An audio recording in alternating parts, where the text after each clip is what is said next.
Ever since I left the game of football, people have come and asked me a lot of different questions. One of my favorite that I get to respond to is, what was the biggest difference? What was the biggest difference between the college level and the professional level? At 23, I walked into the Kansas City Chiefs with nothing more than a hope and a dream. My dream was to elevate from the college game, to become a professional athlete and to compete against the best in the world. My hope was to get one of the permanent lockers on the side of the room and not one of the temporary ones they rolled in. My hope was to get to wear a Chiefs issued shirt with pride about where I was, not as motivation about where I had just come from. I learned very early on in the NFL, you never know really how your plan is going to work out. I went undrafted, being told no by all 32 teams, and I was cut 4 times alone in my rookie season. My hope was beginning to fade. All I could do, all I had to stand on was my belief in myself. I would actually stare in the mirror and say, I know I can do this. I believe I can do this. I will be an NFL player. Started to look around at the guys.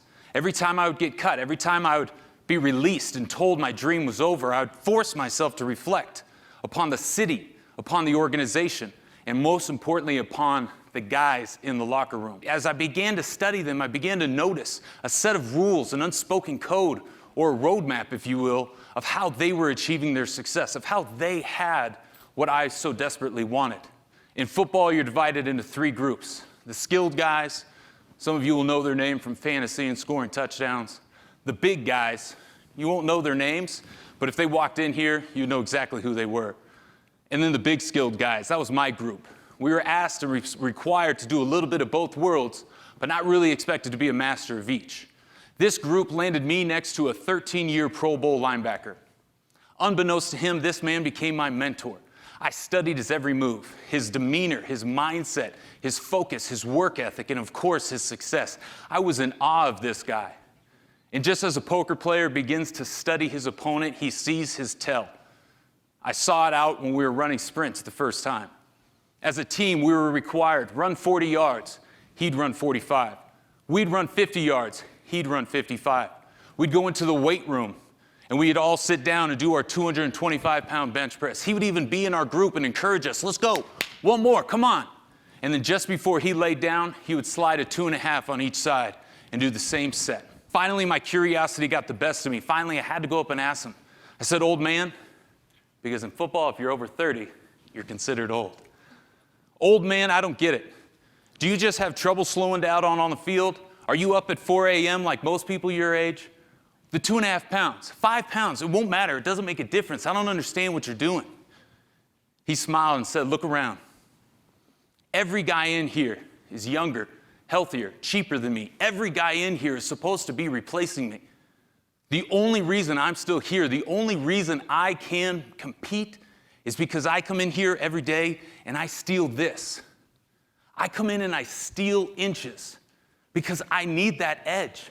Back in high school, that edge was just being confident. In college, being a master of the fundamentals might have given you that edge. But up here in the NFL, everyone's confident. Everyone's a master of the fundamentals.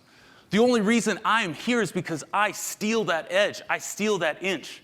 Because I know an inch can lead to a yard to a first down to a touchdown to a win, and a win to an opportunity to go to the Super Bowl. I would argue that that inch, this philosophy, stealing this edge, is more important to me today than it was back when I was playing. It was important to me as I left the game of football. It was important to me as I needed to see those incremental gains. It's important to me as I became a colleague, as I became a salesman, as I became a leader. It's important to me as a husband. It's important to me as a father. It drove me to creating Rookie to Veteran because I began to see the impact that I had, the impact that was laid out in front of me of a roadmap to achieving my best. I began to look outside of myself and see how it could impact students, athletes, professionals, entrepreneurs, sales teams, entire organizations. But there's no lesson on Rookie to Veteran's roadmap more important than the answer to that earlier question. What was the biggest difference between the college level and the professional level? The irony is in how small it really was. It was just an inch.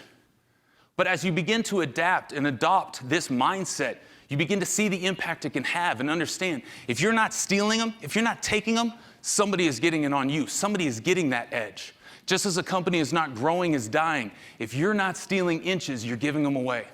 People come to me today and they say, change the world. Financial education, you're out of your mind. Financial literacy, it's been done before, Jed. You're never going to change the world. And I get to smile at them and say, that's fine. I can't change the world. I don't want to change the world. That would be miles and miles of people. But what I can do is I can change one, because that's an inch. Perhaps my mindset is how I approach or am in meetings. Maybe it's my focus. Maybe I leave my phone in my office, or I leave my phone in my pocket, or I turn it off, or I turn it upside down. Perhaps an inch is how I began this presentation, by taking a simple breath. Feel it reset you. Feel it refocus you. Before you respond, before you react, before you send that email or make that call, a simple breath, a little inch can make a big difference. Maybe you're looking at inches in your routine and how you can be more efficient. I arrive everywhere 5 minutes early. Not because I'm cool, that is not my inch, but it's because in football they lock the doors and they fine you. Trust me, losing money will make you show up on time. Perhaps my inch is in money, because money is nothing if a game of inches. Maybe it's my employer benefits. Am I maximizing all of those? Free money in my 401k. Maybe it's the basis points my advisor and my fund are charging me. Maybe I want to make a philanthropic impact. Am I doing it the most strategic way? Do I know what a donor advised fund is? Or maybe it's simply out at dinner. Did I order a water or a drink? Money is a game of inches. The last inches I want to share with you around my mindsets of how we interact with one another. You want power, you want an inch in a meeting, look at the person who can look around the room. I'm sure Sanan could do this here, and know every person's name. If you can say someone's name in a meeting, you have power. Your name is the most beautiful word in your spoken tongue. It is music to your ears. If you can say someone's name, it is a sign of respect. I would challenge you as you write your name, very elementary practice, write your name. As you see it, see confidence. As others see it, they should see trust. As your company or your clients see it, they should see value. Write your name down. My name, Jedidiah Collins. I'd love to connect and meet each and every one of you.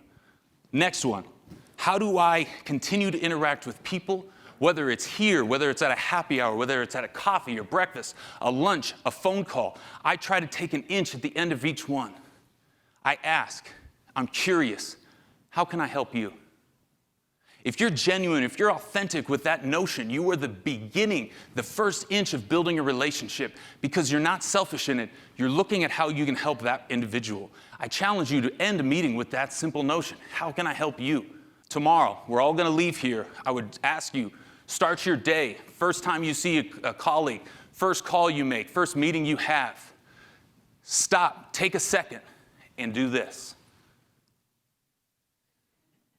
A smile is a magical inch. Why?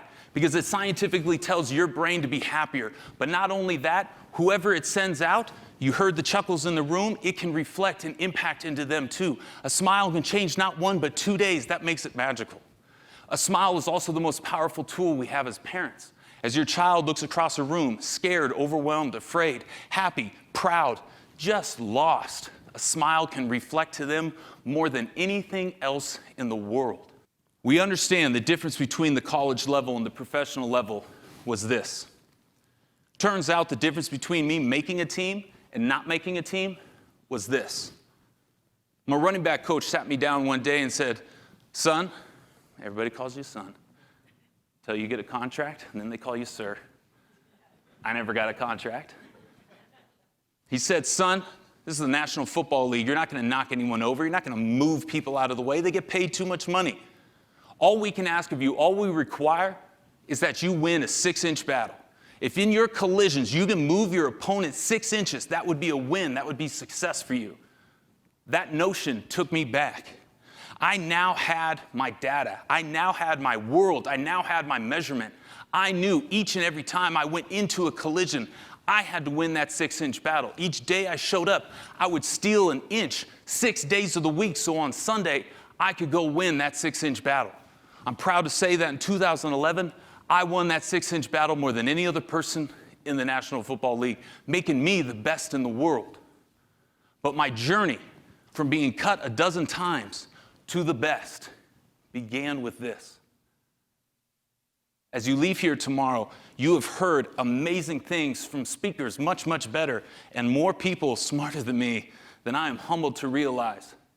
But I would hope that tomorrow you look in the mirror, you look at a colleague, you look at whoever you came from or with, and you ask yourself, where can I steal an inch?